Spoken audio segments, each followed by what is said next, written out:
सभामुख महोदय, समयका लागि सभामुख महोदयलाई धन्यवाद दिँदै आर्थिक वर्ष 2079-80 का लागि माननीय अर्थमन्त्रीजीले प्रस्तुत गर्नुभएको आयव्ययको वार्षिक अनुमानमाथिको छलफलमा केन्द्रित हुन चाहन्छु।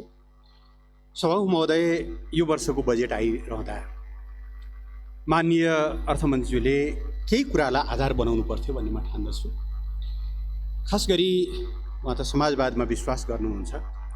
आजको हाम्रो उत्पादक शक्तिको मुख्य बाधक के हो, के कारणले उत्पादक शक्ति प्रस्फुटित हुन पाइरहेको छैन, त्यो बाधक उत्पादन सम्बन्धलाई कसरी अनुकूल बनाउन सकिन्छ, पहिलो फोकस त्यहाँ हुन जरुरी थियो। आर्थिक वृद्धिमा केन्द्रित हुँदै त्यो वृद्धिको लाभ न्यायोचित रूपले जनताले पाउने कुराको सुनिश्चित गर्ने त्यो एउटा फ्रेमवर्क निर्माण गरिनु पर्थ्यो। आर्थिक नीतिहरूमा एक खालको स्थिरता र पूर्वानुमान गर्न सकिने प्रेडिक्टिभिटीको जरुरी हुन्थ्यो र स्वदेशी विदेशी लगानीकर्ताहरूमा एक खालको विश्वास जगाउन सक्ने, हाम्रा अन्तर्राष्ट्रिय अर्थतन्त्रसँग जोड्नका लागि कनेक्टिभिटीहरूलाई प्रवर्धन गर्ने र विश्वको अर्थतन्त्र कता गइरहेको छ त्यो बहावलाई ध्यानमा राखेर यो बजेट बन्नु पर्थ्यो भन्ने मलाई लाग्छ। र यसो गरिरहँदा दुईटा कुरामा अर्थमन्त्रीको ध्यान जानु जरुरी थियो। एउटा, वर्तमान विश्व अर्थतन्त्र प्रतिकूलतातिर धकेलिँदै गएको छ, कोभिडको असर कायमै छ। मुख्य अर्थतन्त्रका बीचमा पहिलो र दोस्रो अर्थतन्त्र चीन र अमेरिकाको बीचमा व्यापार युद्ध र तनाव छ। विश्व व्यापार सङ्गठन एकदमै निष्प्रभावी बनेको अवस्था छ। रुस युक्रेन युद्धले विश्वव्यापी आपूर्ति श्रृङ्खलामा ठुलो प्रभाव पारेको छ। ऊर्जा र खाद्य सङ्कट सघन बन्दैछ र जलवायु परिवर्तनका असरहरू छँदैछन्। यी सबै कुराहरूलाई ध्यानमा राखेर बजेट बन्नु पर्थ्यो। त्यसका लागि यो प्रतिकूलतालाई, त्यो सकलाई एब्जर्भ गर्न सक्ने खालको त्यो कुसन सहितको अर्थतन्त्र चाहिन्थ्यो, जुन चाहिँ त्यो बजेट चाहिन्थ्यो, जुन अर्थमन्त्रीज्यूले ध्यान दिनु भएन भन्ने मलाई लाग्छ। र आन्तरिक रूपमा खास गरी भयावह बन्दै गरेको व्यापार घाटा, जोखिमको बिन्दुमा पुगेको विदेशी मुद्रा सञ्चिति, विकराल भइरहेको मूल्य वृद्धि, घट्दो उत्पादन र उत्पादकत्व, न्यून पुँजीगत खर्च, सार्वजनिक सेवामा जनताले जुन शास्ति भोगिरहेका छन्, त्यहाँ बिचौलियाहरू जसलाई हामी दलाल पुँजी भन्छौँ, त्यसको जुन खालको वर्चस्व छ, र यी सबै कुराले गर्दा श्रम शक्तिमा बढ्दो निराशालाई चिर्नका लागि एउटा निकास, बाह्य अर्थतन्त्रका प्रतिकूल प्रभावलाई न्यूनीकरण गर्न सक अब्जर्भर र देशभित्र अर्थतन्त्रको बाधक बनेका चिजहरूको निम्ति त्यसको एउटा निकास सहित आधारित हुनु पर्थ्यो। तर बजेट पढ्दै जाँदा यस्तो लाग्छ अर्थमन्त्री यी सबै कुराहरूसँग एकदमै निरपेक्ष, एक खालको बेखबर जस्तो र कतिपय सन्दर्भमा एकदमै संवेदनहीन जस्तो पनि देखिनुभयो। मैले त्यस्तो अपेक्षा गरेका थिइनँ। त्यसले गर्दाखेरि यस बजेटले, मेरो निष्कर्ष के छ भने सभामुख महोदय, यस बजेटले हाम्रो अर्थतन्त्रका मूलभूत समस्याहरूलाई सम्बोधन गर्दैन। बाहिर पातमा सतहमा बढी कुदिरहेको छ। मूलभूत समस्या जे स्ट्रक्चरल प्रब्लम हो त्यसलाई चाहिँ एड्रेस गर्दैन भन्ने मलाई लाग्छ। जस्तो उदाहरण, एउटै मात्रै उदाहरण पर्याप्त हुन्छ। अर्थमन्त्रीले स्वयं यो जिम्मेवारी लिइरहँदाखेरि मैले मासिक पुँजीगत खर्च 10% गर्छु भन्नुभएको थियो। यो 10 महिनामा 3% भन्दा माथि जान सकेन। एभरेजमा 33% हामी अहिले पुँजीगत खर्चमा छौँ। आफैले 10% खर्च मासिक रूपमा गर्छु भनेको कुरामा कहाँ छ पुँजीगत खर्च गर्ने हाम्रो क्षमतालाई के कुराले बाधा पारिरहेको छ भन्ने कुरालाई पनि सम्बोधन गर्न सक्नुभएको देखिएन। त्यसले गर्दा यो समस्याले, यो बजेटले अहिलेका हाम्रा समस्याहरूको सम्बोधन गर्न सक्दैन भन्ने मेरो निष्कर्ष छ। दुईटा कुरामा सभामुख महोदय म धन्यवाद दिन चाहन्छु। एउटा, अब अर्थमन्त्रीजी एउटा पार्टीबाट भए पनि यो सरकार नेपाली काङ्ग्रेसको नेतृत्वमा छ, जो सदा सर्वदा खुला बजार अर्थतन्त्र, नवउदारवाद र निजीकरणको पैरवी गर्थ्यो। एउटै कुरा उदाहरण गरौँ, 51 सालमा नेकपा एमाले मासिक 100 रुपियाँबाट सामाजिक सुरक्षाको एउटा अवधारणा अगाडि सार्दाखेरि कनिका छरिएको, पैसाको अपव्यय, राजस्वको अपव्यय भन्ने गर्थ्यो र लामो समयसम्म त्यो कुरामा ऊ अडिरहेको थियो। धन्यवाद भन्नुपर्छ, आजको बजेटमा आइपुग्दाखेरि सामाजिक न्याय बिनाको विकास अधुरो हुँदो रहेछ, त्यसबाट सामाजिक न्याय चाहिँदो रहेछ भन्ने कुरामा रियलाइजेसन जुन भएको छ, म धन्यवाद भन्न चाहन्छु। दोस्रो, हामीले केही रूपान्तरणकारी योजनाहरू विगत सरकारबाट सुरु गऱ्यौँ, चाहे सुनकोशी मरिन डाइभर्सनको कुरा होस्, चाहे केरुङ काठमाडौँ या रक्सौल काठमाडौँ रेलको कुरा होस्, चाहे आन्तरिक जलमार्गको कुरा होस्।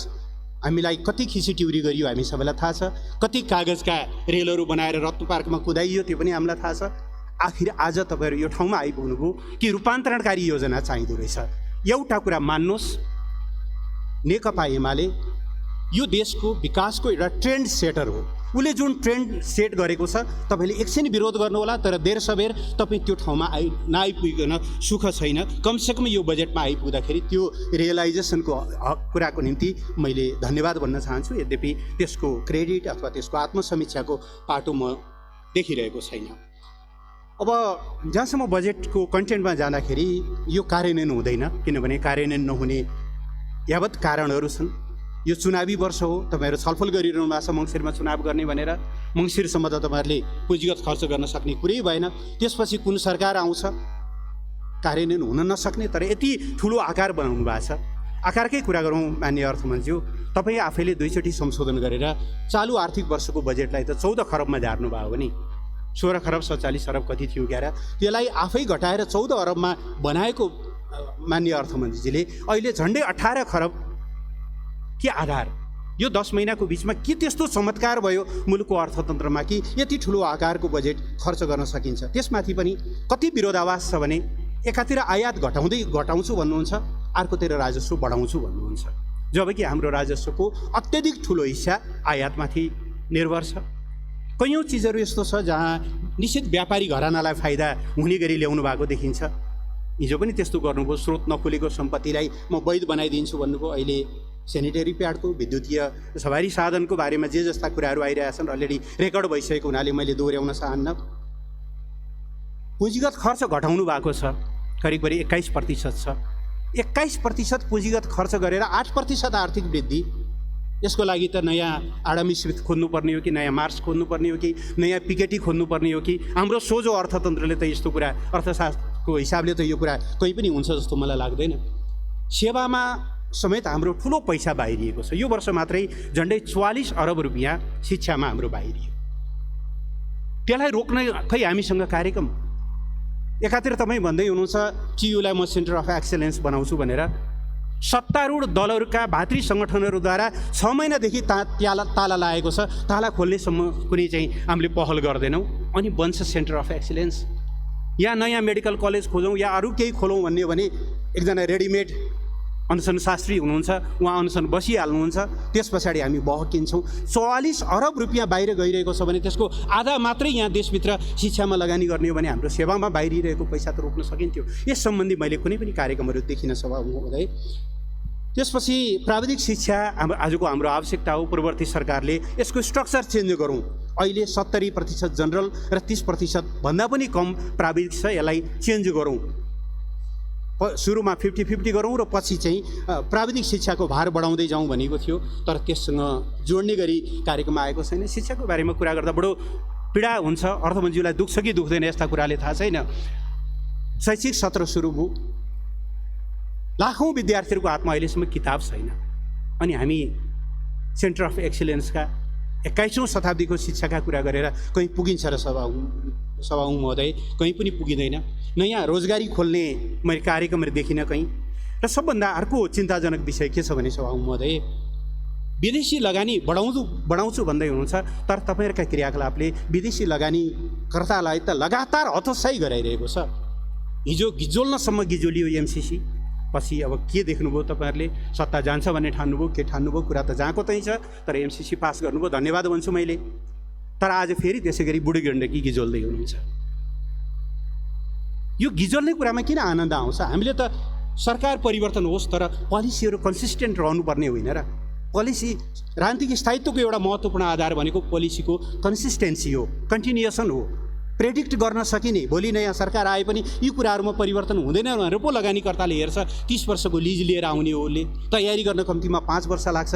35-40 वर्षसम्म यो पोलिसीमा चेन्ज हुँदैन भन्ने भयो भने मात्रै त्यो आश्वस्त भएर मात्रै उसले लगानी गर्न आउँछ। तर कति गिजोलिरहेका छौँ हामी। हिजो के देखेर चिल्ला दिने भन्यौँ, आज के देखेनौँ, के पाएनौँ फेरि नदिने भन्यौँ। यस्तो खालको इन्कन्सिस्टेन्सीले हिजो आफै सरकारमा रहँदा हस्ताक्षर गऱ्यौँ एमसिसीमा, 3 वर्षसम्म आफैले फेरि त्यसको विरुद्ध आगो बाल्यौँ। यसले पोलिसी कन्सिस्टेन्सी भएन। यसले लगानीकर्तालाई, बाह्य जगतलाई विश्वासको सन्देश दिँदैन। विश्वास भएन भने लगानी गर्दैन। मुनाफा कमाउन आउने उनीहरू, मुनाफा कमाउन आउने हुन्। भोलि जतिसुकै सरकार परिवर्तन होस् तर हामीले गरेको लगानी सुरक्षित हुन्छ भनेर आउने हुन्। त्यो कुरा भएन सभामुख महोदय, त्यो देखिँदैन। पश्चिम क्षेत्रमा पनि त्यही देख्छु। प्रधानमन्त्रीले बोल्नुभयो अरूले लगानी गर्यो भनेदेखि, चीनले लगानी गर्यो भनेदेखि त भारतले बिजुली किन्दैन। दुईटा छिमेकी देशको बिचमा यति संवेदनशील ठाउँमा हामी छौँ। एउटाले ठिक छ भारतलाई दिउँ भन्ने कुरा एउटा होला, तर अर्को देशलाई घिसार्नै पर्छ त्यसमा। यही हो हाम्रो सन्तुलित बाह्य सम्बन्ध, यही हो हामीले सबै मित्रहरूको विश्वास जितेर लगानी बढाउने कुरा। यो हुन सक्दैन सभामुख महोदय, गम्भीर समस्या म देख्छु। अर्को ठुलो डिफेक्ट म के देख्छु भने कृषिमा रूपान्तरणको कुरा गर्नुभएको छ। कृषिका रूपान्तरणका 4वटा आयामहरू होलान् सभामुख महोदय। 4वटा आयामभित्र सबभन्दा पहिले त कृषि जमिनमा पहुँच चाहियो। यसैका लागि पूर्ववर्ती सरकारले ऐन पनि ल्यायो भूमि ब्याङ्कको, जो अनुपस्थित त्यहाँ कृषि मतलब जमिनका मालिकहरू छन् जसले त्यहाँ खेती गर्दैनन्, उनीहरूले जमिन चाहिँ ब्याङ्कमा राखुन्। ब्याङ्क भनेको त्यहाँ भूमि ब्याङ्क बनाऊ।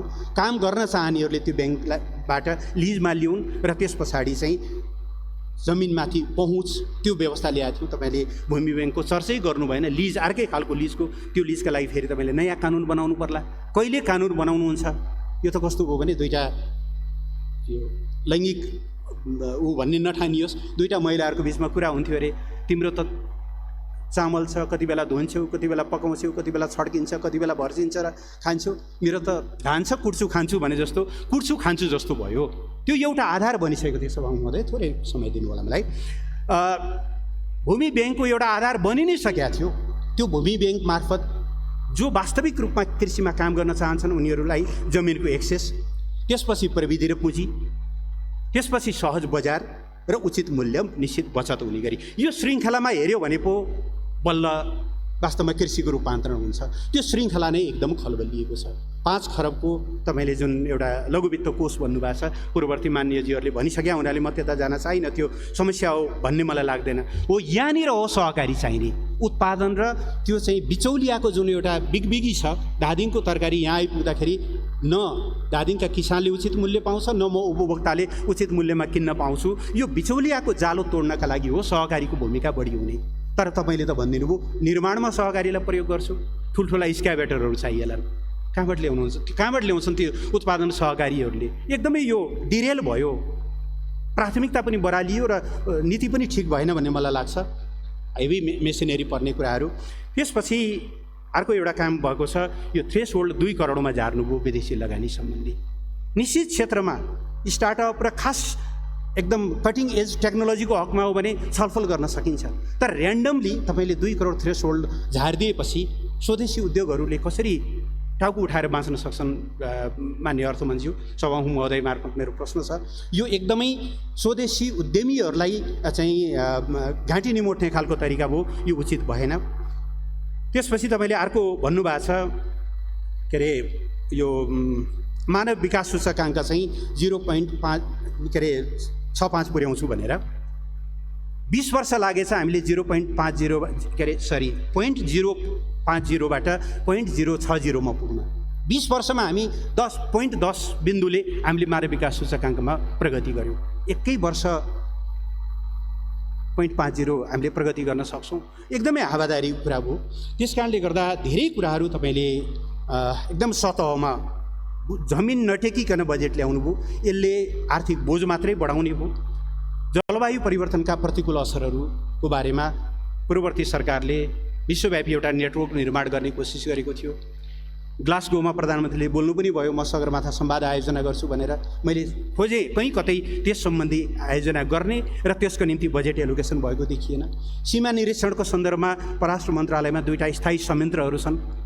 दक्षिण एसिया हेर्ने सहसचिवको नेतृत्वमा भारतसँगको सीमा हेर्न र चीन हेर्ने सहसचिवको नेतृत्वमा चाहिँ चीनको सीमा सम्बन्धी एउटा स्थायी संयन्त्र छ। गृह मन्त्रालय, नापी र सुरक्षा निकाय सहितको। त्यसका लागि बजेट चाहिन्छ। सीमा निरीक्षण गत वर्ष हामीले चीनसँगको सीमा निरीक्षण गर्न पाएनौँ कोभिडका कारणले। मैले त्यो पनि बजेट देखिनँ।